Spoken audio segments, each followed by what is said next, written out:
Dear students, actually यहाँ पर जो अभी हम लोग जो टेंस पढ़ रहे हैं ना, ये टेंस है। टेंस का मतलब होता है काल, या इसी को हम समय भी बोलते हैं। क्या बोलते हैं? समय।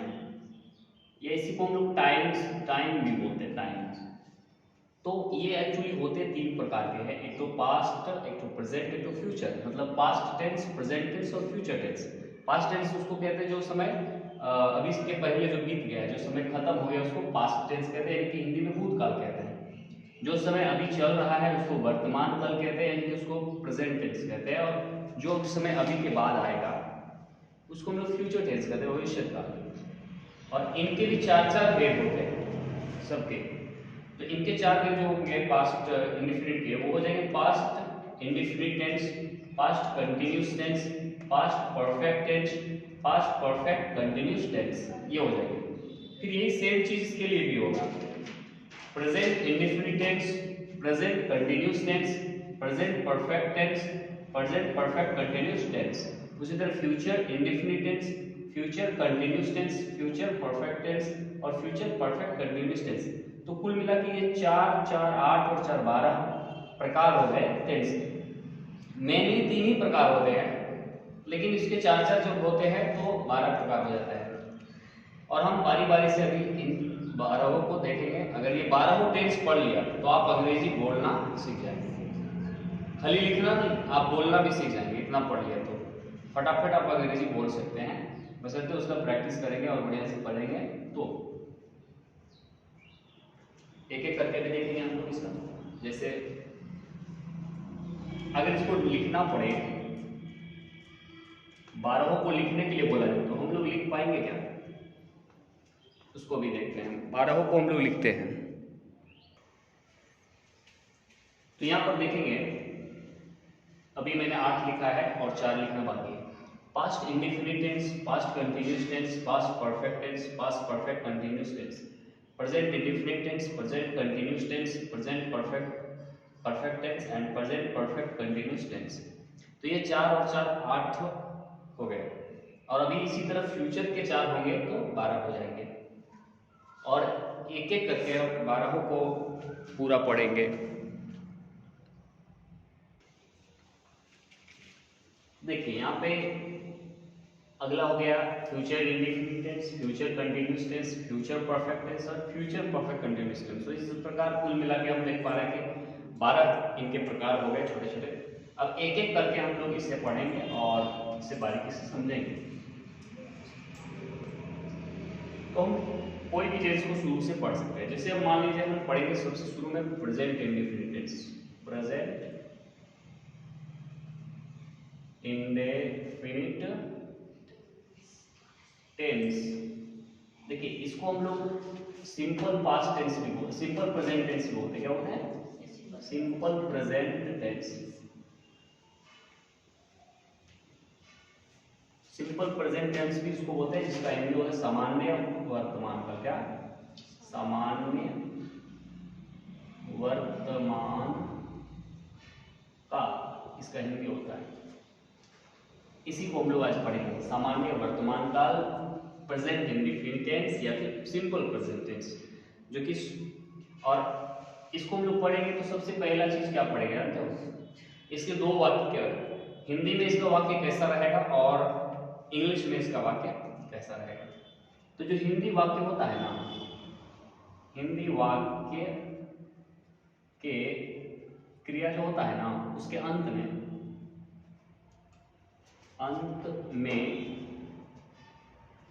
ता हूं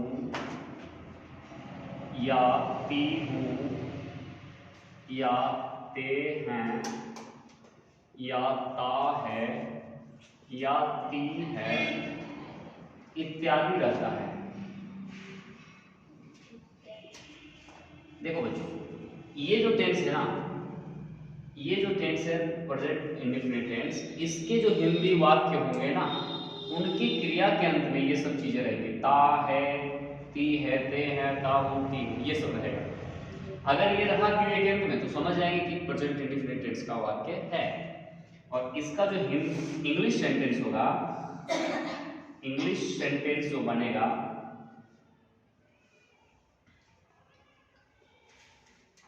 वो कैसे बनेगा। तो इंग्लिश सेंटेंस के 6 प्रकार के होते हैं।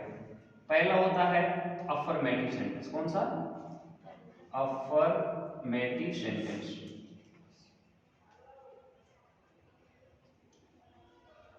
अफर्मेटिव सेंटेंस का मतलब होता है सकारात्मक वाक्य। क्या होता है इसका हिंदी?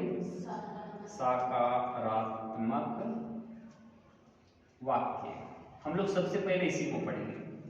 प्रेजेंट इंडेफिनिट टेंस के अफर्मेटिव सेंटेंस को हम लोग बनाने के लिए, लिखने के लिए समझेंगे और सीखेंगे। तो इसको आप लोग पहले कॉपी कर लें, फिर आगे बढ़ेंगे। तो देखिए, ये अफर्मेटिव सेंटेंस जो हम लोग लिखे थे वो उसको पढ़ेंगे। सकारात्मक वाक्य, इसका जो स्ट्रक्चर होता है, इंग्लिश स्ट्रक्चर, वो होता है सब्जेक्ट और प्लस वर्ब 1 और वर्ब 5 प्लस ऑब्जेक्ट। ये एस से सब्जेक्ट, ओ से ऑब्जेक्ट, बी से वर्ब। वर्ब के 5 फॉर्म होते हैं, रूप होते हैं, जिसमें या तो हम पहला फॉर्म का इस्तेमाल करेंगे या फिर 5वां का। तो ये पहला और 5वां है क्या? जैसे ये वर्ब 1 और वर्ब 5, ये क्या है? वर्ब 1 गो है, वो मतलब जाना, और इसी का वर्ब 5 होता है गोस। इसमें ई एस या एस लगाते हैं। क्या लगाते हैं? उसी तरह डू का डज, उसी तरह कुक का कुक्स, और उसी तरह रीड का रीड्स, और उसी तरह ईट का ईट्स। ये सब वर्ब 1 है और ये सब वर्ब 5 है। ठीक है, ये वर्ब 1 और ये वर्ब 5। तो वर्ब 1 से वर्ब 5 बनाने के लिए हम कभी कभी ई एस का प्रयोग करते हैं और कभी कभी केवल एस का। तो ई एस का प्रयोग कब करते हैं? जब यहाँ पे जो वर्ब है, जैसे गो है, गो के अंत में ओ है, ओ एक वोवेल है। क्या है? तो जब यहाँ पर जो वर्ब रहता है उसके अंत में अगर कोई वोवेल हो तो उसको वर्ब 5 बनाने के लिए उसके अंत में ई एस जोड़ते हैं, ई एस लगा देते हैं, तो वर्ब 5 बन जाता है। जैसे यहाँ ओ है तो गोस में ई एस लग गया, डू है, वो है, यहाँ पे डू में भी ई एस लग गया तो डज हो गया, गोस डज। लेकिन यहाँ पर ये के जो है अंत में, ये कॉन्सोनेंट है, ये वोवेल नहीं है। के वोवेल 5 ही होता है, ए ई आई ओ यू। तो ये कॉन्सोनेंट है, इसीलिए इसके साथ हम ई एस का प्रयोग नहीं करेंगे, केवल एस लगा देंगे तो ये वर्ब 5 बन जाएगा।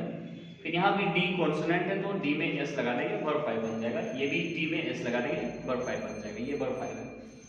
तो हम अब यहाँ पर एक सवाल और आती है कि कब हम वर्ब 1 का प्रयोग करेंगे और कब हम वर्ब 5 का प्रयोग करेंगे। तो इसके लिए हम एक चीज देख लेते हैं। अगर थर्ड पर्सन का सिंगुलर नंबर का सब्जेक्ट है, सब्जेक्ट अगर ही या शी या फिर इट या एक नाम, किसी एक व्यक्ति, एक स्थान, एक जंतु का नाम रहे, तो इसके साथ हम लगाते हैं वर्ब 5। क्या लगाते हैं? वर्ब 5। सब्जेक्ट में अगर ही रहे, ही मतलब वह पुल्लिंग के लिए, शी मतलब वह स्त्रीलिंग के लिए, और इट मतलब भी वह, और नाम एक किसी का एक नाम है सिंगुलर, तो इन सब के साथ हम वर्ब 5 का प्रयोग करेंगे। और इसके अलावा जो भी आएगा उसके साथ हम लोग वर्ब 1 का प्रयोग करेंगे। ठीक है, जैसे यहाँ पर देखते हैं, वह भोजन पकाती है, तो यहाँ पकाती है तो ती है लास्ट में। हमने क्या बताया था? प्रेजेंट इंडेफिनिट टेंस के जो हिंदी वाक्य होंगे उसकी क्रिया के अंत में ती है रहेगा, ती है, ता है। यहाँ पर देखिए, इसमें ये क्रिया है, ये जो वाक्य है हिंदी वाक्य, इसमें क्रिया कौन है? ये तो कर्ता हो गया, ये कर्म हो गया, ये कर्ता, ये कर्म, यानी सब्जेक्ट ऑब्जेक्ट, ये हो गया वर्ब यानी क्रिया, और इसके अंत में क्या है? ती है। तो इसका मतलब है कि ये प्रेजेंट इंडेफिनिट टेंस का वाक्य है। अब यहाँ पर ती है, इसका मतलब ये स्त्रीलिंग है, ये जो वह है वो कोई लड़की है या कोई महिला है, तो इसके लिए हम शी का प्रयोग करते हैं, शी का प्रयोग करते हैं वह के लिए। और यहाँ पर जो सब्जेक्ट में शी है उसके साथ वर्ब 1 या वर्ब 5 में 2 में से एक को लिखना है।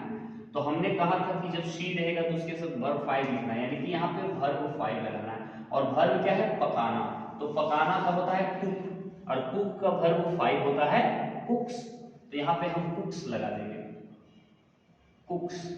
और उसके बाद है ऑब्जेक्ट, तो यहाँ पर भोजन है ऑब्जेक्ट, तो ये भोजन का फूड हो जाएगा। तो हमारा जो सेंटेंस हुआ इंग्लिश में प्रेजेंट इंडेफिनिट टेंस का, वो हुआ शी कुक्स फूड। यहाँ पर एस लगा, ये वर्ब 5 है। क्यों वर्ब 5 है? क्योंकि शी है, शी ये थर्ड पर्सन का सिंगुलर नंबर है, इसीलिए वर्ब 5 लगा उसके अकॉर्डिंग।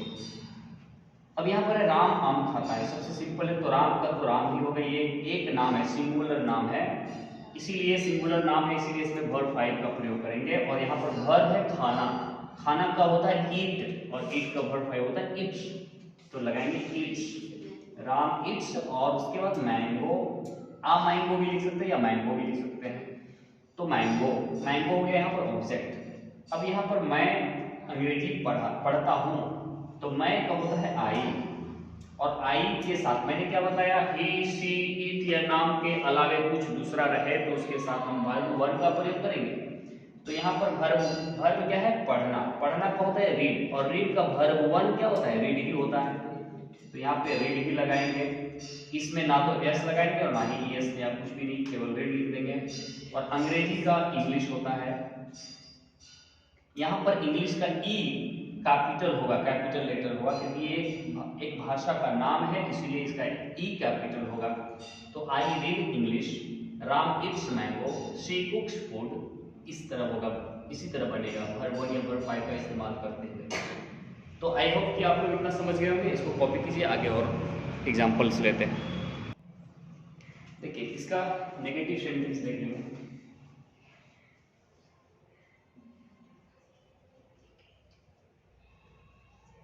इसमें क्या होता है ना, नकारात्मक वाक्य, इसका हिंदी क्या होता है, नकारात्मक वाक्य, जिसमें नहीं लगा है, ना, और इसका स्ट्रक्चर होता है सब्जेक्ट प्लस डू या does plus not plus verb 1 plus object.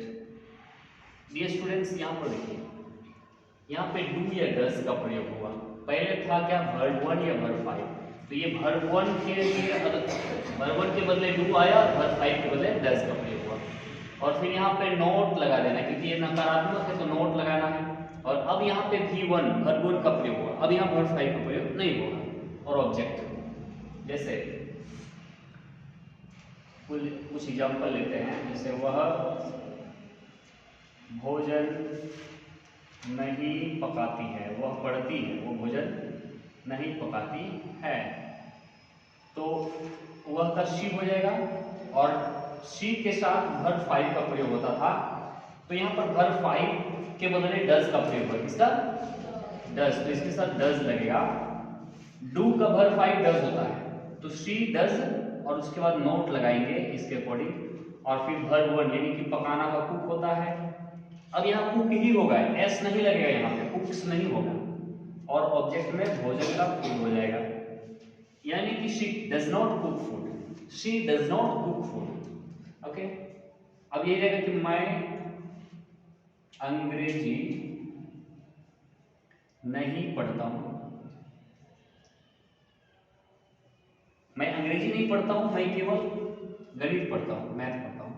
तो यहाँ पे मैं का होता है आई, और यहाँ पे आई के साथ डू का प्रयोग होता है, इसका डू का, ये वर्ब 1, क्योंकि डज का प्रयोग ही शी इट या सिंगुलर नाम के साथ होगा, तो डू का प्रयोग दूसरों के साथ यानी आई के साथ होगा, और नोट लगा देंगे, और यहाँ पे पढ़ना का रीड होता है, वर्ब 1 भी लगाएंगे यहाँ पे, और इंग्लिश का इंग्लिश लिख देंगे। तो आई नॉट रीड इंग्लिश। बच्चों एक चीज यहाँ पर छोटा सा मैं इधर बता देता हूँ, डू प्लस नॉट मिलकर के हो जाता है डू नॉट, डोंट, इसको क्या बोलते हैं, डोंट। डू और नॉट जब मिलता है ना, जैसे यहाँ पर डू और नॉट है, अगर इसको एक साथ लिखना हो तो डोंट लिख सकते हैं, क्या लिख सकते हैं, डोंट। और अगर डज और उसमें नोट को मिला के एक साथ लिखना हो तो डजंट लिखेंगे, क्या लिखेंगे, डजंट। यहाँ पर एन के बाद अपोस्ट्रोफ टी होता है, तो ये हो गया डोंट, ये हो गया डजंट, ये अलग से एक बात यहाँ पे ध्यान में रखना है। तो हम इसको लिख सकते हैं I don't read English, she doesn't cook food, ऐसा भी बोल सकते हैं, ऐसा भी लिख सकते हैं। तो इसको भी आप लोग कॉपी कीजिए, आगे हम लोग इसका इंटरोगेटिव देखेंगे। यहाँ पर देखेंगे, मैंने कुछ पहले से लिख दिया समय बचाने के लिए। इंटरोगेटिव सेंटेंस देखेंगे। इंटरोगेटिव सेंटेंसेस दो प्रकार के होते हैं, एक तो यस नो टाइप्स और एक WH टाइप्स। इसको हिंदी में कहते हैं प्रश्नवाचक वाक्य, ऐसे वाक्य जिसके द्वारा प्रश्न पूछा जाता है। तो दो तरह के प्रश्न पूछे जाते हैं, एक यस नो टाइप, मतलब ऐसा प्रश्न जिसका जवाब या तो हम यस में दे सकते हैं या फिर नो में। जैसे क्या आप लोगों ने भोजन खाया, तो इसका जवाब हो सकता है हाँ खाया या फिर नहीं खाया। तो जो प्रश्न क्या से शुरू होता हो, कहां से, क्या से, उसका जवाब या तो हाँ में होगा या तो नहीं में होगा। इसी को कहते हैं yes no types interrogative sentences. इसका जो स्ट्रक्चर होता है वो शुरू में डू या डज लगा देते हैं। इंटरोगेटिव यस नो टाइप्स का एक रूल होता है, उसका जो हेल्पिंग वर्ब होता है उसको शुरू में लगाते हैं, जैसे डू या डज, उसके बाद सब्जेक्ट लगाते हैं, उसके बाद अगर नोट है तो लगाएंगे, नहीं है तो नहीं लगेंगे, फिर वर्ब वन का प्रयोग होगा, फिर ऑब्जेक्ट का प्रयोग होगा और फिर लास्ट में क्वेश्चन मार्क लगेगा। क्योंकि यह प्रश्नवाचक वाक्य है इसलिए प्रश्नवाचक चिन्ह भी लगेगा, इसमें क्या लगेगा, प्रश्नवाचक चिन्ह, इसको इंग्लिश में कहते हैं क्वेश्चन मार्क, ये लगना लास्ट में जरूरी है। और यहाँ पर WH क्वेश्चन टाइप्स क्वेश्चन में क्या होता है, इसी को ये वाला स्ट्रक्चर को हूबहू यहाँ के बाद उधर लिख दिया और शुरू में केवल WH वर्ड को डाल दिया।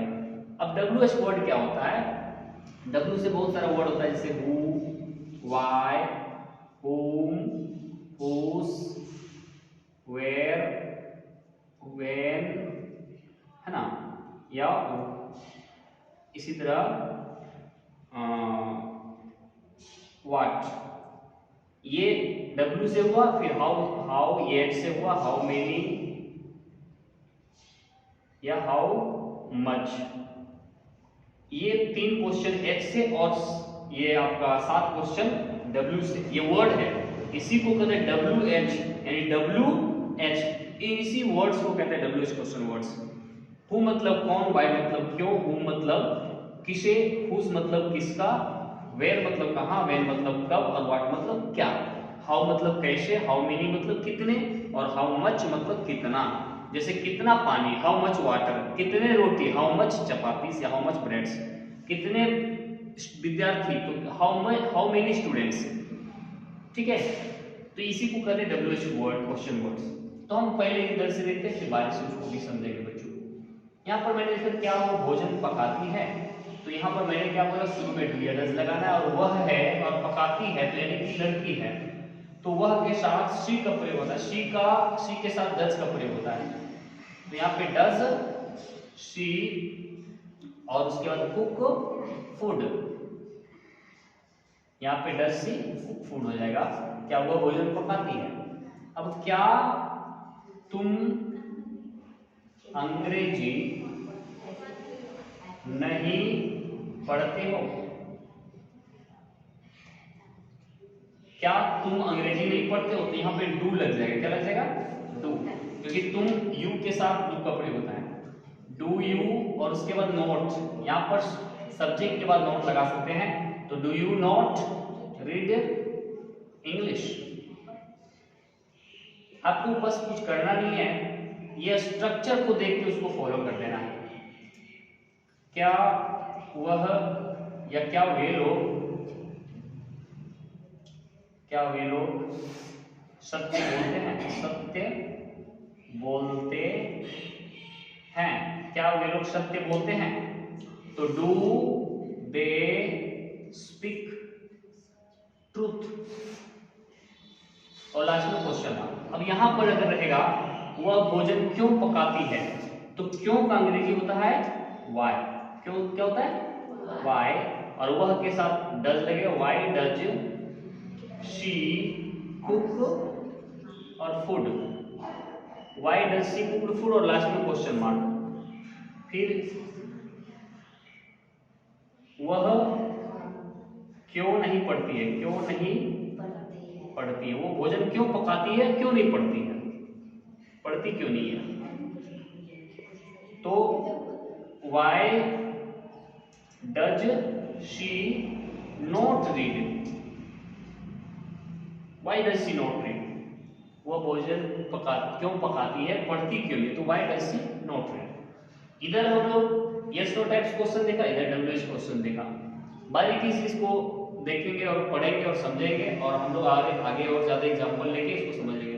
तो इस प्रकार से हमारा जो present indefinite third year students वो सारा वाक्य खत्म हो चुका है, ठीक है।